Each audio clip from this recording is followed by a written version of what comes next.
for Q&A. We're going to grab one.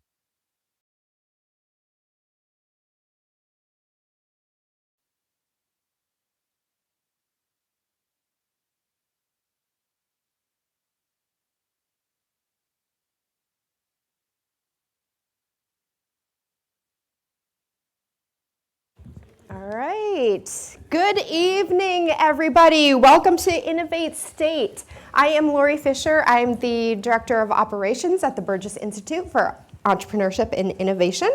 And I want to welcome you to tonight's special edition of Innovate State. It's the student edition, and you will be hearing from amazing students that are connected with Burgess Institute in various ways. I do have a few announcements, and I want to remind you that Two-Day Venture is coming up. It is actually happening this weekend. Registration is closed, but the next one that's happening is March 1st and April 1st. This is a great crash course of venture creation. You take ideas, you form teams, and you present and win cash prizes.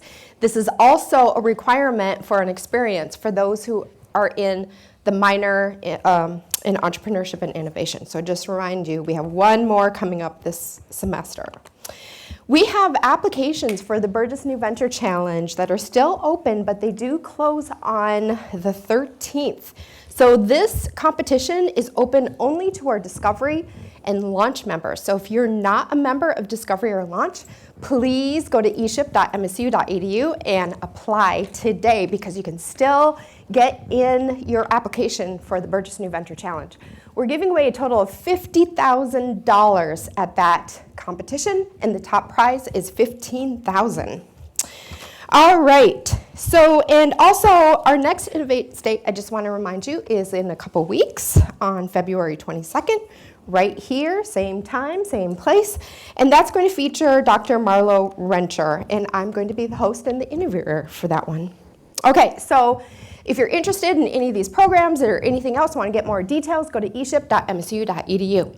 So, what I'm going to do is introduce our amazing students over here. So let's welcome Olivia Simone, Hemkesh Agarwal, Shrisha Medur, Anna Riom, and our very distinguished moderator tonight is Gabe Burke. Take it away. So we'll do a question or answer. Gabe's going to moderate tonight's session for about 45 minutes, and then we'll open it up to Q&A from the audience.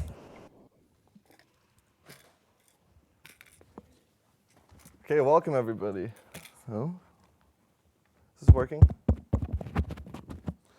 Okay, welcome everyone to Innovate State, the first student-led one this year. Very exciting stuff. So I think a good way to kick this off tonight is we'll just go around everyone and we're going to share a little bit of background. Classic first day of school, breaking the ice. So share with us your name, major, year, and maybe a quick little blurb about your startup.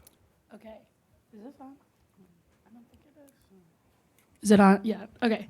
I'm Anna Riom. I'm a senior studying marketing and minoring in entrepreneurship.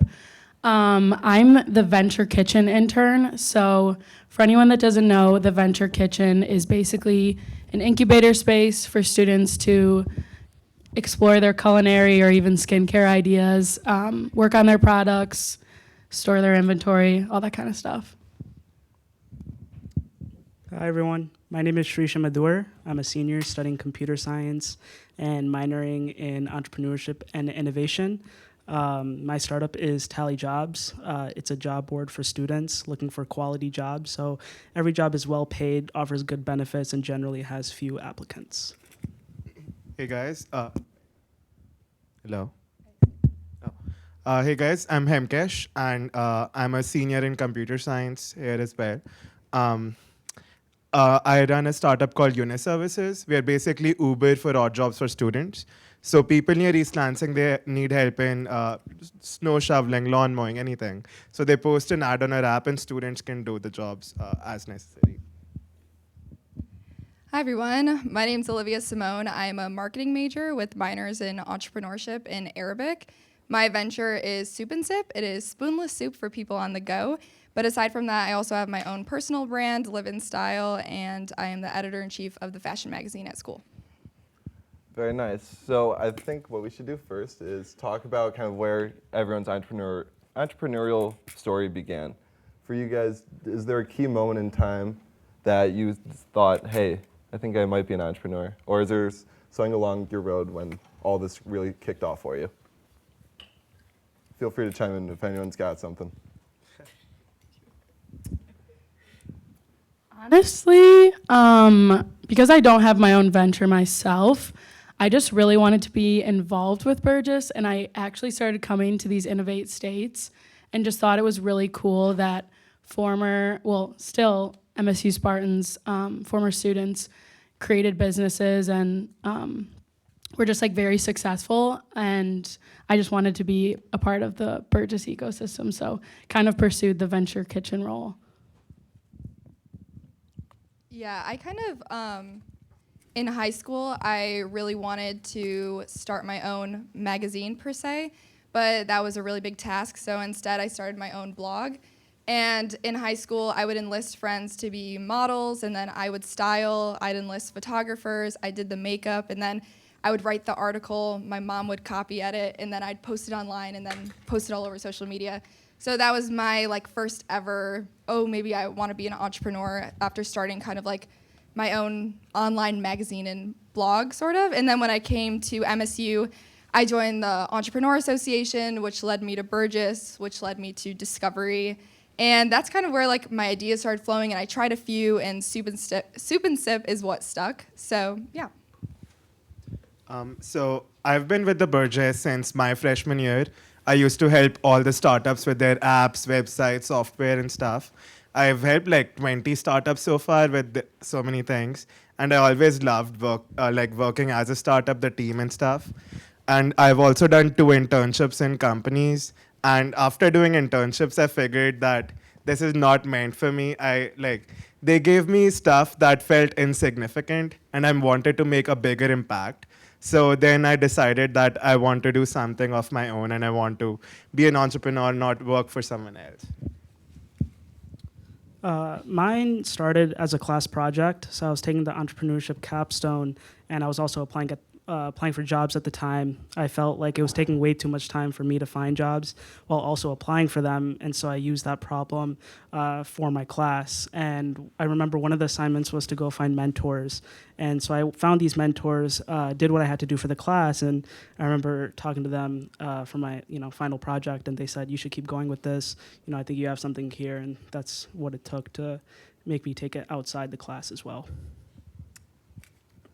I want to talk a little bit about everyone's day-to-day life because, as we all know, being a student is a little bit of a full-time job in itself. So I want to know from each of you guys, what does kind of an average day for each of you look like? How are you guys able to manage both school and what you do outside of school as well?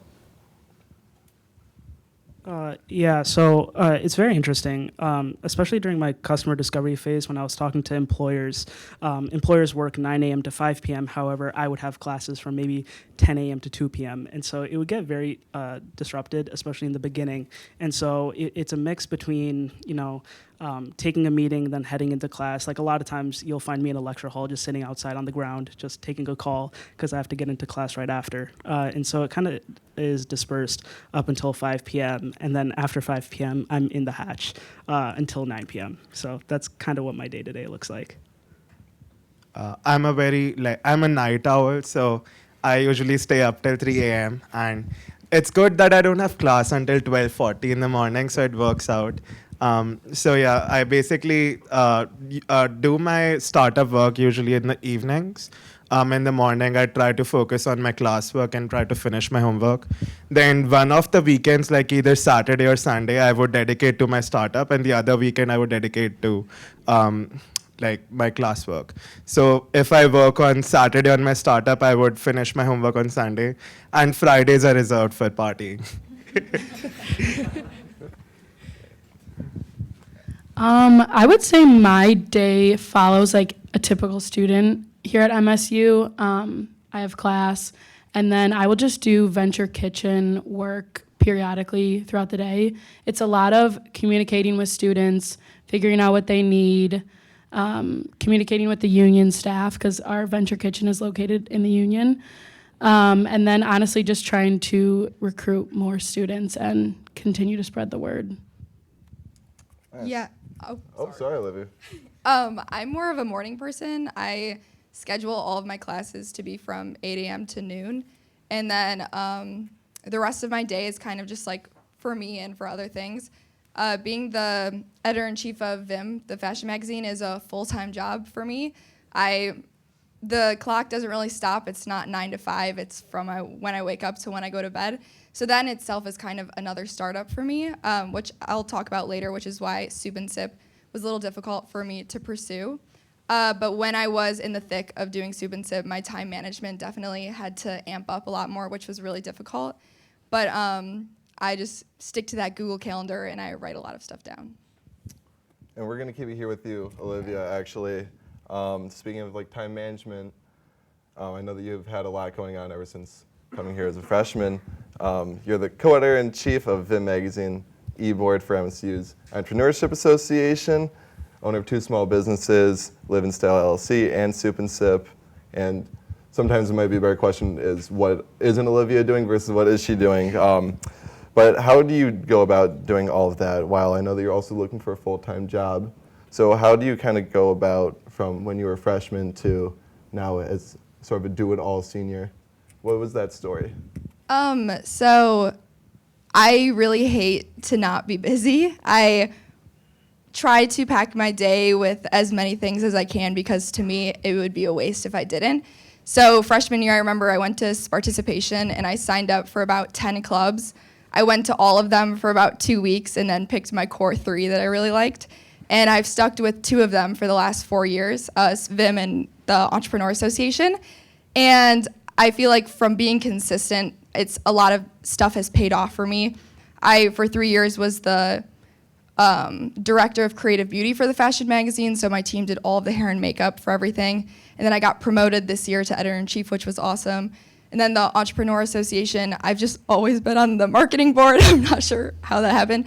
But we've gone on so many trips to like New York and Chicago and California. So I feel like me being busy, there have been a lot of rewards, which keeps me going.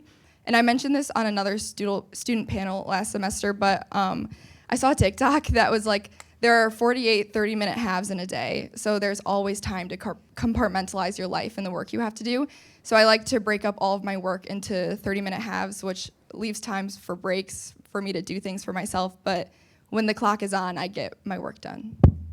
Yeah, and talking about TikTok and other social media, I know that that's a big thing for you too, especially with your blog, and you told me a little bit about your own personal marketing. Can you tell me a little bit about more why you started to do that and how you go about doing it?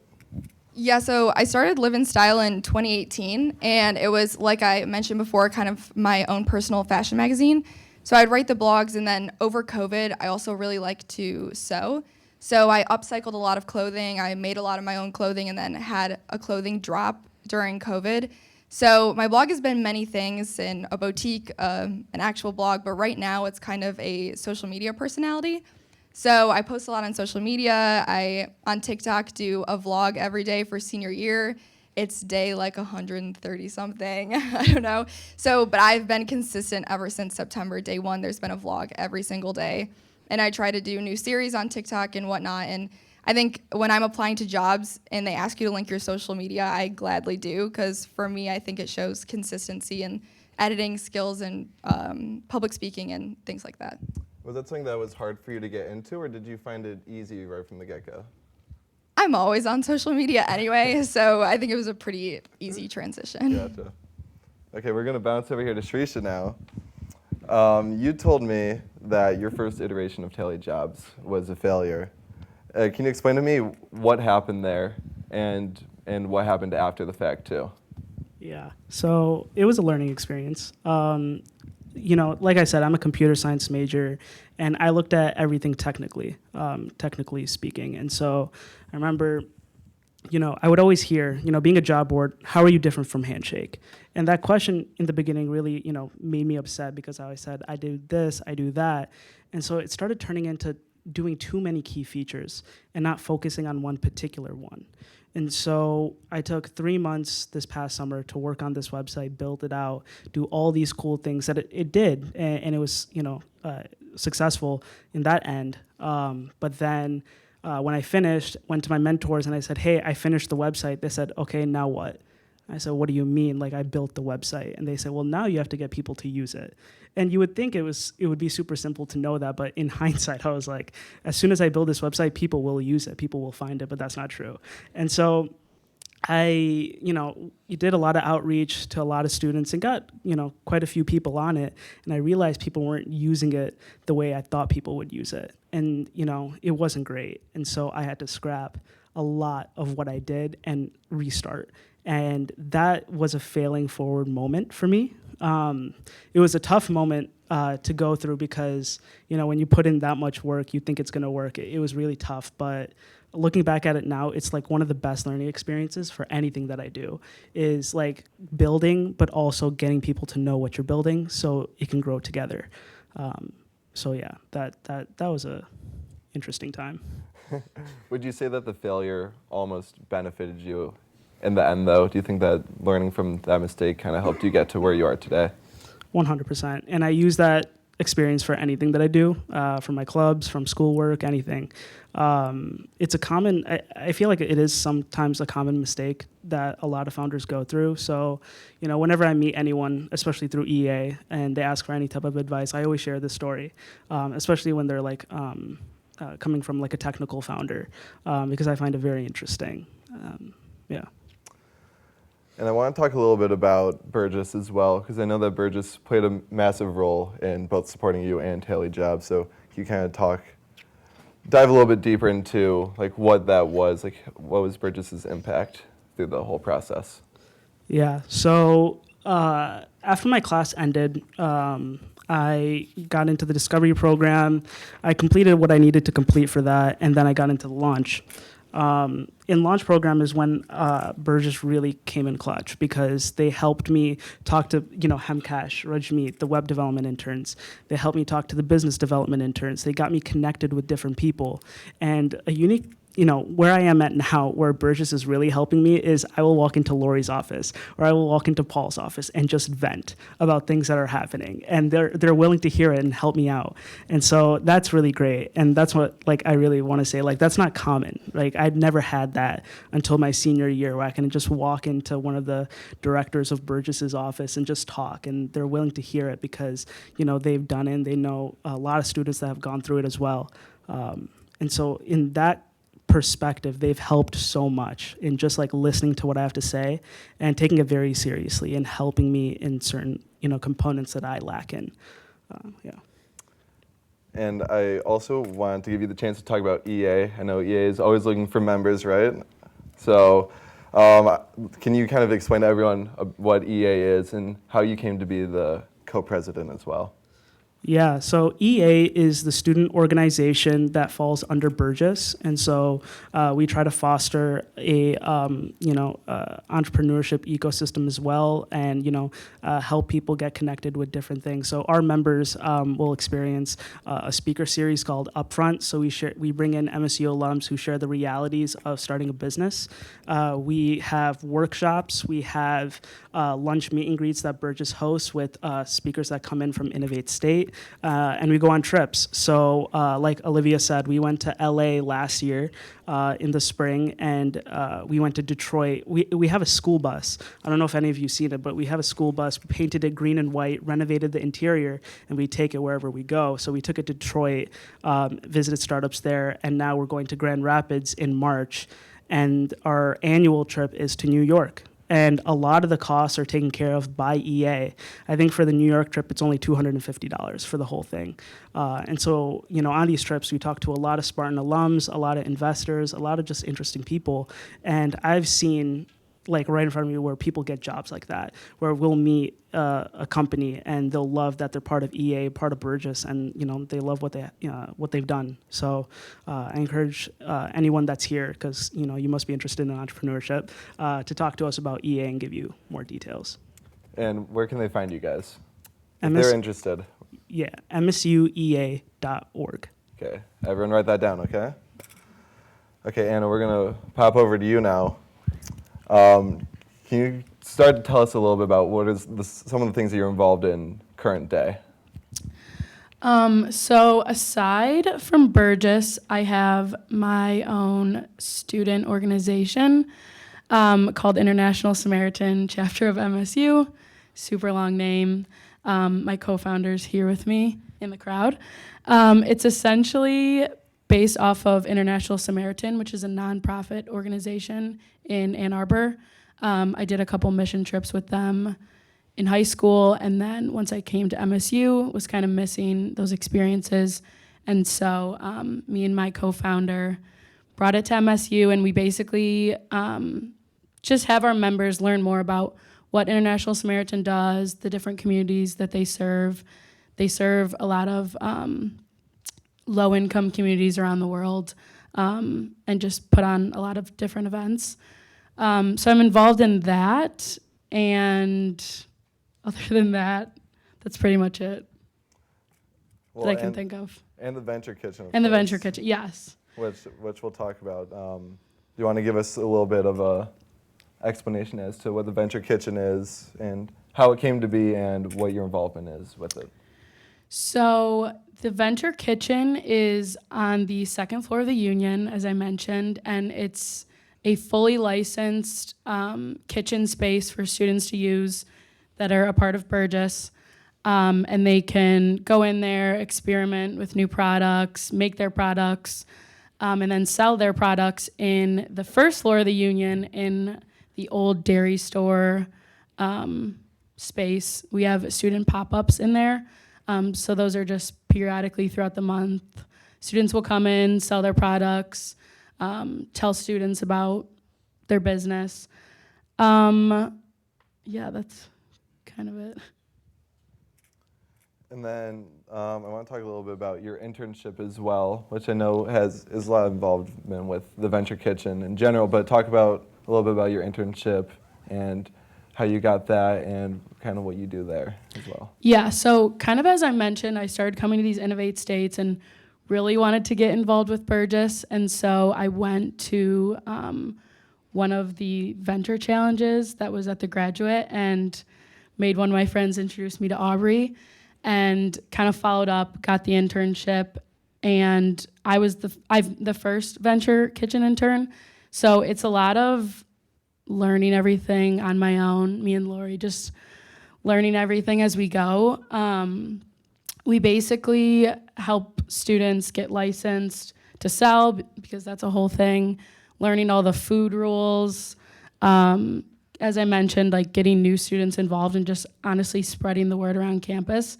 A lot of people, I think, see the space in the Union, but don't really know what it's for, and also see our pop-up space and, again, like don't know what it's for. So just kind of spreading the word about it around campus and letting students know that it's there for them, and that it's, they can come and explore their business idea. And while we're on the topic of Venture Kitchen, let's go back over to you, Olivia, and talk about a little bit what you use the space for and kind of your involvement with it as well. Yeah, so I have a food venture, Soup and Sip, and when I was experimenting with recipes, I would go into the Venture Kitchen, and I share my fridge at home with 3 other girls, so there's not a lot of space for all of the stuff that I needed to make soup. So when I would go to the grocery store, I'd immediately go to the Union and put stuff in the fridge. And if I was going to, I actually stole the blender once from there, because they have an industrial sized blender and I only had like a Magic Bullet or whatever it is.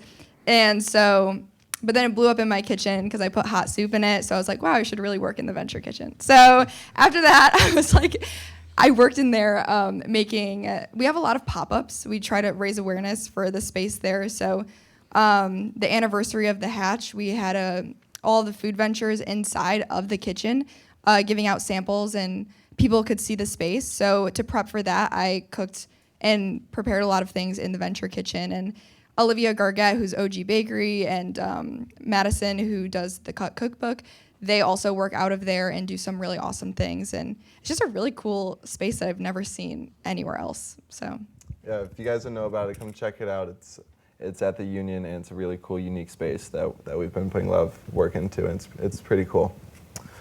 Okay, Hamkesh, we're moving along over to you now. Okay. I want to talk about little Hamkesh. Okay. I know that when you were younger, that you were really into robotics and Yeah. coding. Can you tell me about how that translated into what you do today? Yeah, so basically, when I was in like 4th or 5th grade, I used to break my toys and just make new ones out of it. That's how I kind of got into robotics. Starting 6th grade, I started a little bit of coding so I could give those tiny toys, like maybe add a ultrasonic sensor so that they could avoid walls or something like that, and just make them a little smarter. So that's how I basically started it. It also happened because most of my family is just scientists and engineers. So I just got into the genes. Then I participated in a lot of like inter-school coding competitions while other students were going to basketball and football and whatever. I was going to like web designing competition or like a fast coding competition and just doing all this cool stuff. Then I basically came to MSU and started with Burgess in my freshman year. And then I didn't know, I had some idea of like how to make a basic website and do basic stuff, but helping other startups really helped me like build my skill set. One day a startup came in and they were like, we need an app for this. Can you help me do that? I've never made an app. And I said, yes, I can do it. Then I basically just learned how to make an app by helping them. And that's how I've done most of my stuff. I've been from like a bad coder to a good coder in just 3 years because of all the experience Burgess gave me. But yeah, it all started from when I was like in 6th grade and just going to coding competitions. So tell me a little bit about what that was like when you were approached the first time to make an app, and you having practically no experience at the time. What was that kind of like for you? Why did you say yes, even though? I wanted to always learn how to build an app, and I love taking risks. Like doing a startup is also a big risk, but I really wanted to take risk and challenge myself. So I did not hesitate too much because I knew that at some point in life, I'm a software developer, I will need to learn how to make an app. So that's why I said, sure, I will do it, even though I had literally no clue how to build it. For the first like 2-3 weeks, I built it using some technology, but it didn't work out and I was struggling. Then I switched to some other, that didn't work out. And I kept trying until I figured out how to actually properly make it. I made them a couple screens, they were happy, and then I just kept on building more and more. So I think it's also a really good way to learn coding if you are willing to learn coding. It's by doing something. If you just do like a couple coding questions or like do your standard class, you won't learn it as much. But if you actually apply it to some project, it helps you a lot. And so, on the topic of apps, I know that Uniservices, you guys are working on your app currently. So can you tell us a little bit about what that app is and what it's supposed to do? Yeah. So basically, if you're living near any college town, for example, East Lansing, you're looking for help in snow shoveling, dog walking, lawn mowing, anything, any odd job. So we found this disconnect between the community and the college town, that students are not connected to their community, and the community really wants to help students. So what people do is we have two sides of the app. One is the client side, when they can post a job that I want a student to help me walk my dog at 5 p.m. on Thursday. And then students can see like a job map on where they can see like different logos and click and see what jobs are available. We have done about 2,000 jobs so far. Just last week, we officially announced that we are funded by a venture capital firm. we are going, me and my founder, we are going full-time in starting May. We're both graduating this spring, and we are super excited, and it's going really good. Especially for the unit services app, I've learned so much. I hate my code that I wrote initially, like when I started writing it. Now, so some of like 30% of the code I have in the app is really bad, but it works. That's the merits of the day, right? Yeah. But yeah. And so I know that outside the app, there's a lot more that goes into an app than just a full functioning app. You had to do, I know you've got a soft launch going on right now, Yeah. and then you even had to do some of the marketing and things like that. So what was the process like doing things outside of the app that are still for like the Yeah. marketing and everything? So I'll tell you initially, so I worked on the app starting January of last year, and I finished the first build in October, like mid. When I finished that build, my co-founder Adam, he was like, okay, now you just sit back and relax. 3 months and we'll have $1 million in our account. But that's not how it works. Like Shrisha said, I just built the app. I had no clue how to like market it and how to make people use it. When we first launched it, I was on my computer basically 24/7 because people were reporting bugs that I couldn't even think of. Because we basically just tested with 5-6 people, built the app based on those 5-6 people's vision, and never really talked about it to anyone. But I think the best learning was when we actually launched the app, did a couple Facebook posts, and just got so much user feedback. It was crazy. I was personally not involved in like marketing it too much. I was there in we were in the homecoming parade, so I was dressed up like $100 bill, passing around app download links. Then I did a couple Facebook posts, went around and talked to people about the app. But my main learning was that we need to get a lot of feedback from various people, and $1 million don't just come into your bank account in 3 months. And so with those posts that you guys did on Facebook, and you told me that you guys had to find out that that's where your target market was. So how did you guys kind of figure that out? Okay, so we know that a lot of people, like the older generation, uses Facebook. So that's why we went to Facebook posts. And yeah, that Facebook and website marketing initially, I think, is the best way to go. If we wanted to, for students, we didn't choose Facebook because students are mostly on Snapchat or Instagram or just in classes. So for students, we went to some student groups. So we just went and like passed around some flyers, and then in this participation, we had a good flyers passing around and just students signing up. So Facebook was mainly for older people because we know the older people like using Facebook more. And now we are rebuilding the whole app. Firstly, because a lot of the code is really bad, so I just want to delete it. And secondly, we got so much the user feedback in the last couple months that we want to redesign the UI.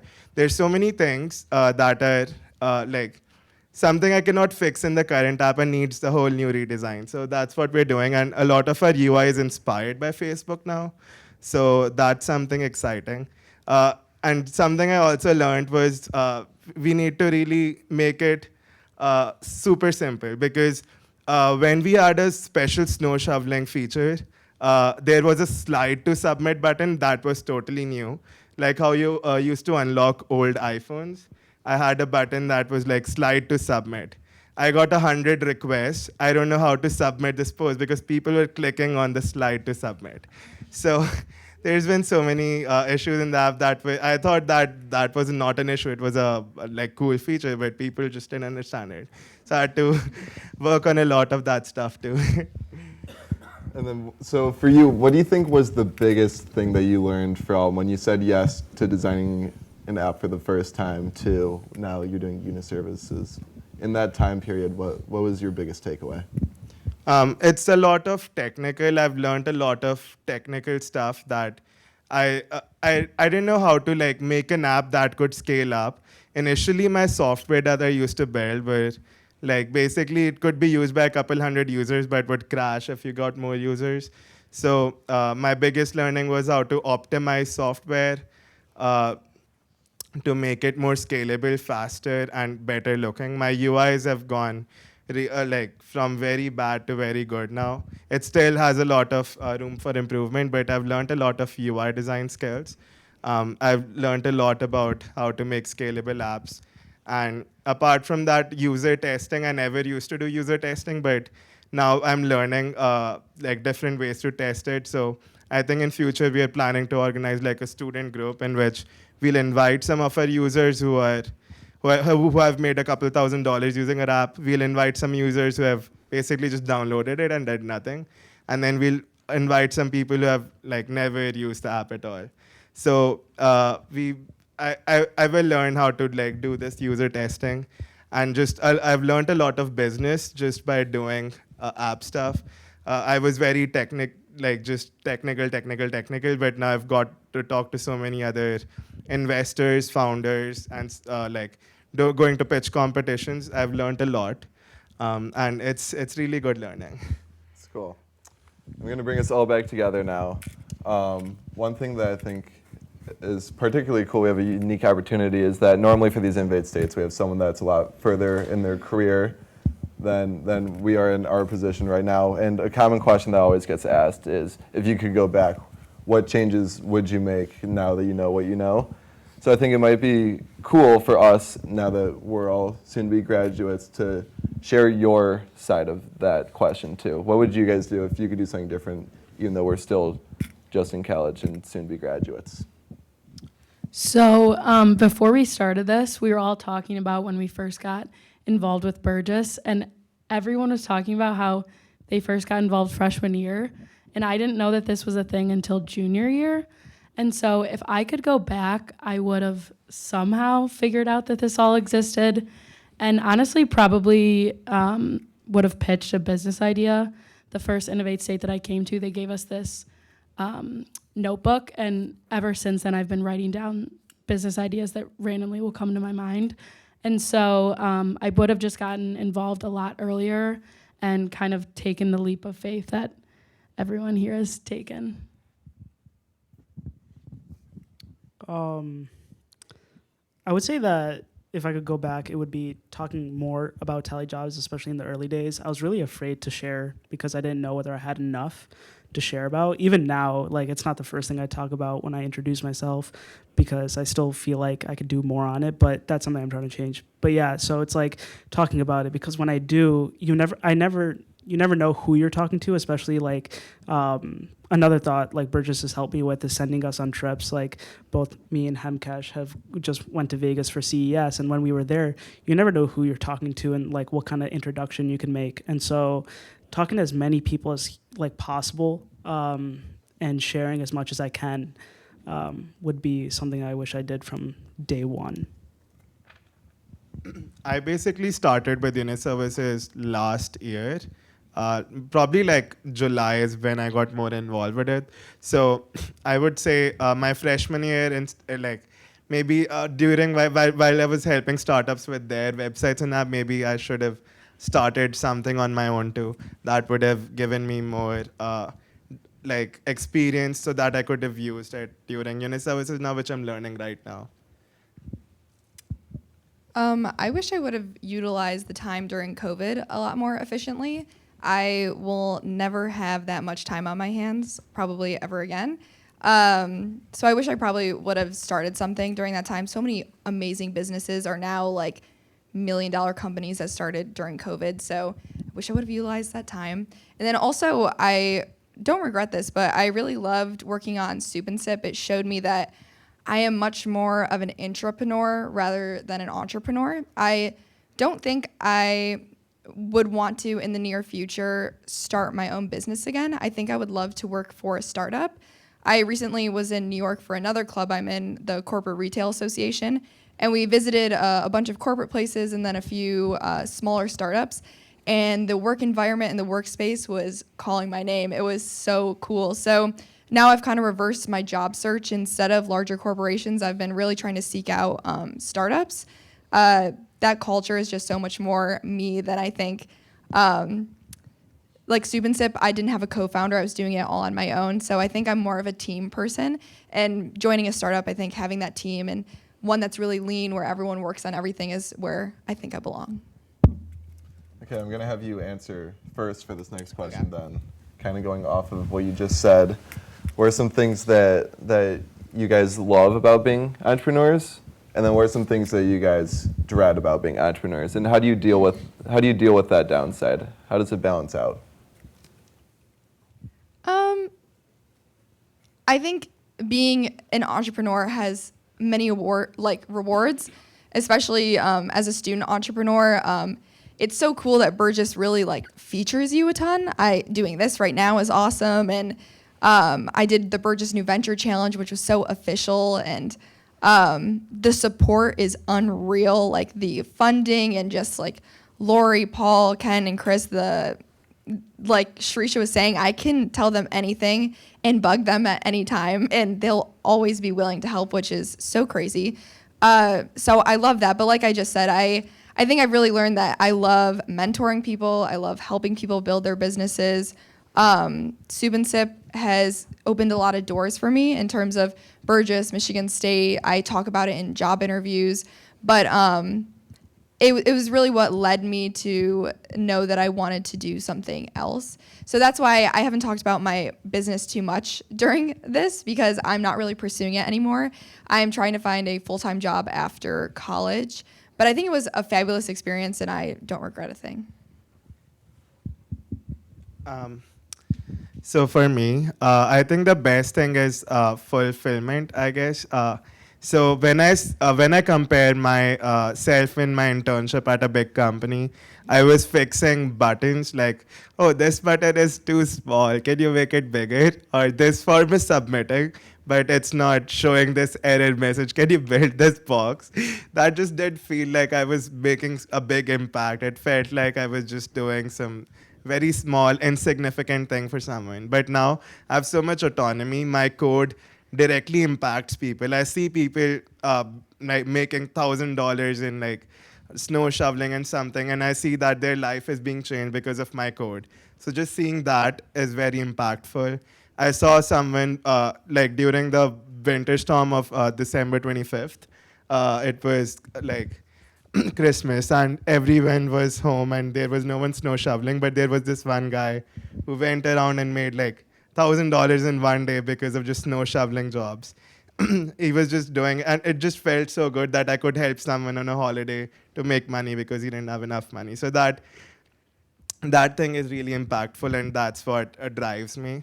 The thing I think is the most scary is the risk, because who knows, the startup can fail any time, any day, and we don't know the future. Especially, I took a bigger risk because I'm an international student. I'm on a visa. So there's this thing that if you're in a STEM field, you get a 2-year extension on your visa. But if you own the company you're working in, that is not applicable. So I only have 1 year visa, except 3 years for everyone else. So I took that risk that in this 1 year, I can build a startup big enough so I can get another type of visa. But I gave up the 2 years extension just so that I can work on my own startup. So it's very risky, and I don't know what will happen after 5th May 2024. That's when my visa expires, but we'll see. Yeah, so a good thing about being an entrepreneur is, like Hemkesh was saying, was seeing the progress that you've made. For a long time, I didn't see how Tally Jobs was benefiting. Yeah, we say, we help students save time, but, there are different platforms for that. But it wasn't until recently when I would hear from employers saying, hey, we're now interviewing candidates, or, hey, we hired someone off your platform, which was pretty cool. That happened last week. And so that was really cool, and I really loved it when I heard that. And one thing that I dread is just time. I know exactly, being a student entrepreneur, you know exactly how you're allocating time, and you know that if you allocate it differently, maybe putting more time in your startup, how things could be different, and you can make much more progress. And so just waiting until that, until I can go full time on Tally Jobs once I graduate is something I'm just waiting for. And so it's just, in that case, time. I think going off of what Olivia said, just about the Burgess ecosystem is so supportive. Obviously, MSU is such a large college, and when you first get here as a freshman, it can feel very overwhelming, and you're kind of just another person in the crowd. And the staff at Burgess is so supportive and inclusive, and I genuinely feel like you could go to them with any idea and they would be like, okay, let's do it. Let's see how it works. Like, let's figure it all out. And so that's not really being an entrepreneur, but that's kind of my favorite part of the Burgess environment. How are we doing on time? Do we have time for one more? Should we? Okay. I guess we'll just leave it off with real quick if everyone wants to go around and share what's next for you guys, or Olivia, maybe you can answer last. What's next for you guys, and what do you envision yourselves doing when you graduate?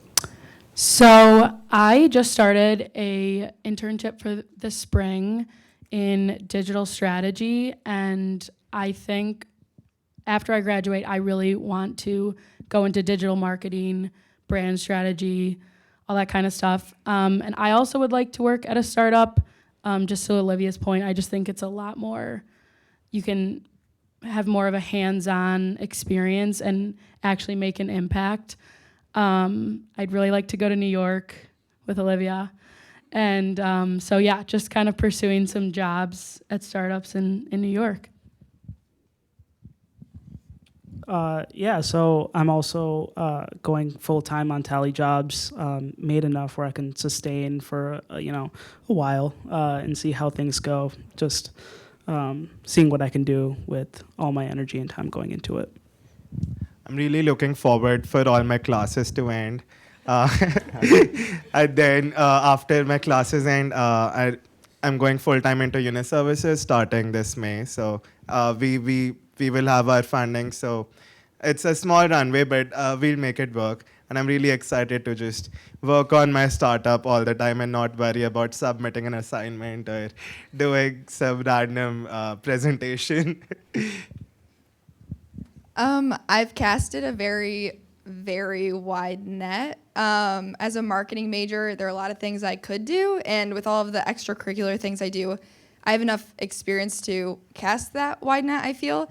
And like Anna said, I only want to go to New York after graduation, so I've applied to about 55 and counting jobs, and I'm hearing back every day, rejection email, and seeing what happens. And it's really just grit at this point. I got to keep going. But all the connections I've made with Burgess help me get one step closer to a potential job. So I have those LinkedIn connections. The messages are going strong. And I was just in New York, like I mentioned, with another club. And one of the advertising professors here is the chief design officer at a fashion startup. So was in contact with her, and fingers crossed something will happen there. But yeah, hopefully I'll be in New York doing something and living with Anna.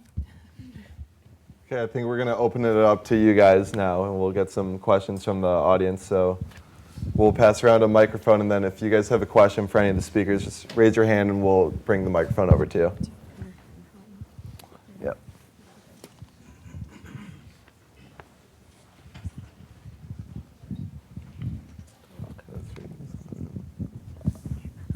Hello. I have a question for Tally Jobs. I'm not sure how we call it exactly. Can you tell me exactly what services you provide? I was just on your website right now, just kind of surfing through whatever I can find. So what services do you provide, and how much revenue have you made so far? Okay. Oh, this is loud. So we find the best quality jobs, some of them sourced from the internet and some of them that employers have provided us. And so by quality, we mean that every job is well paid, offers good benefits, and generally has few applicants. And so the value that we provide students is we're taking the time out of your day to find the jobs and spending more time applying for the jobs. When it comes to revenue, I won't say the specific amount because I don't think I'm allowed to, but what I will say is how we do get paid, which is employers will reach out to us and ask us, hey, we're struggling to find applicants, can you post us on your website? And so we do for a fee, and we also build some, for some of them services behind the scenes once they get applicants.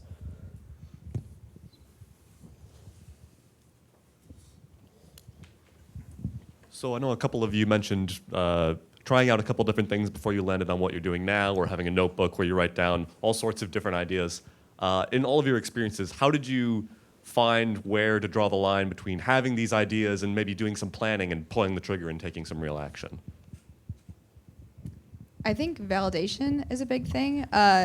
Soup and Sip was just a silly idea I had, and then I decided to do Pitch Mania for MSU EA, which was a pitch competition.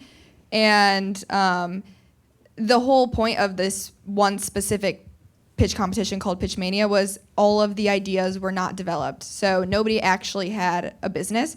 It was just a chance for you to get an idea out there. So I was like, oh, let me try it. So I did it, and I ended up getting first place, which was extreme validation for me. And then we have these things called Entrepreneurs in Residence at Burgess, where successful entrepreneurs come back and stay in residence kind of at Burgess and are there to mentor you and help you. And one of them, Jim, was at the pitch competition. He came up to me after, gave me his email, and was like, you really need to pursue this. I was like, really? And he was like, yeah. So that's how I kind of started doing all of it. But all of my other ideas that I maybe thought about pursuing, I would kind of just talk about them with my family or friends, and if people thought they might be viable, then I was like, oh, maybe. But this one that I brought to the pitch competition, it was like the validation that made me pursue it.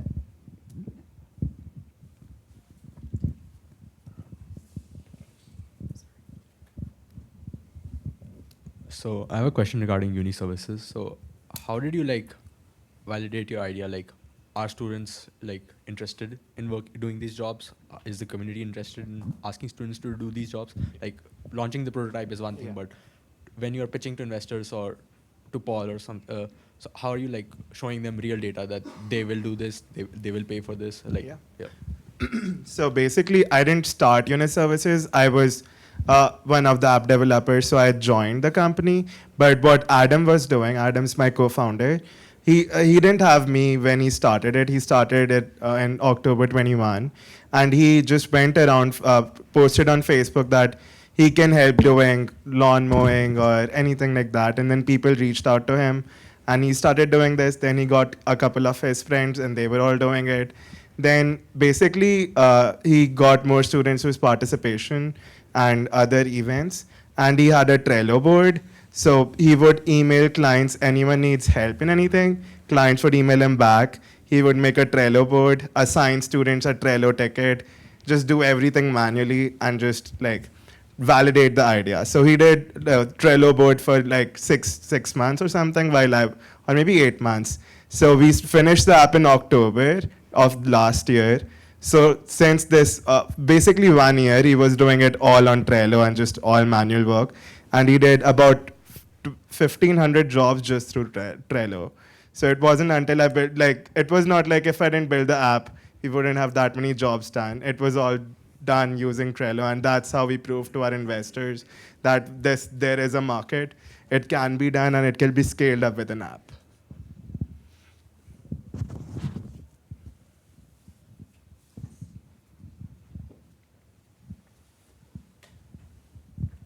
Hi, so I can tell that everybody in here is, super motivated, working really hard. When it comes to networking and knowing how you've moved forward with, even if it's not your own company, it's kind of where you're going to go and the people you're meeting. How would you give advice to people who are kind of afraid to network or who are a little bit more introverted and don't feel as comfortable kind of reaching out to people? How would you handle something like that?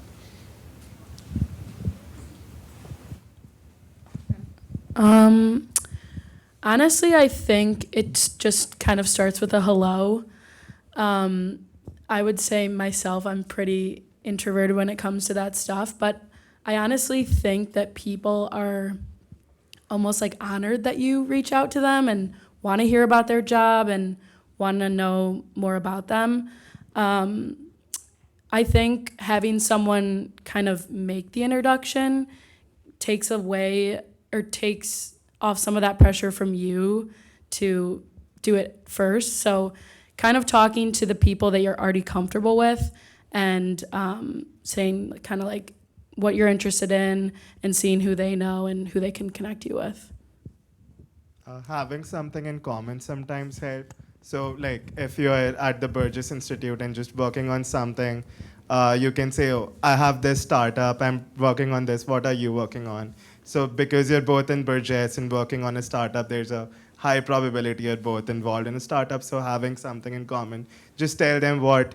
Like I started introducing myself. Hey, I'm Hemkesh and I work as an app developer in Burgess and I help other startups. What is your startup? What do you do? And that's how I started a lot of my conversations. And I think the internet is to your advantage too. You don't have to go speak to someone in real life. You could just DM them on LinkedIn. Or even I found when I was speaking to people on the trip I just went on, they prefer an Instagram DM, which is like, I guess, a more millennial or Gen Z kind of thing to do. But yeah, even like I like stalk the internet for emails sometime, and sometimes like after the I try to guess what the company email is and I'll send it out anyway. I've done that for a few magazines. And a little trick too is if you happen to get one person's email, you can kind of follow the trend of what everyone else's email might look like. Like there's a company called Condé Nast that owns Vogue and a bunch of other magazines. And like the way that they do their emails is like a first letter of your first name, your last name at condenast.com. So if I found someone on LinkedIn and they don't have their email on anything, I'll just like guess and hope for the best. And I've gotten some responses, which is really cool. And they don't ask how I got the email. So be savvy. Yeah. I also attach Go Green whenever I talk to Spartan alums at the end of the email, because usually that has a better open rate.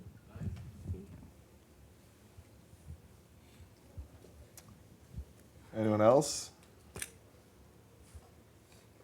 Okay, well then I think that wraps up our student-led Innovate State. Thanks everybody for coming. We appreciate you.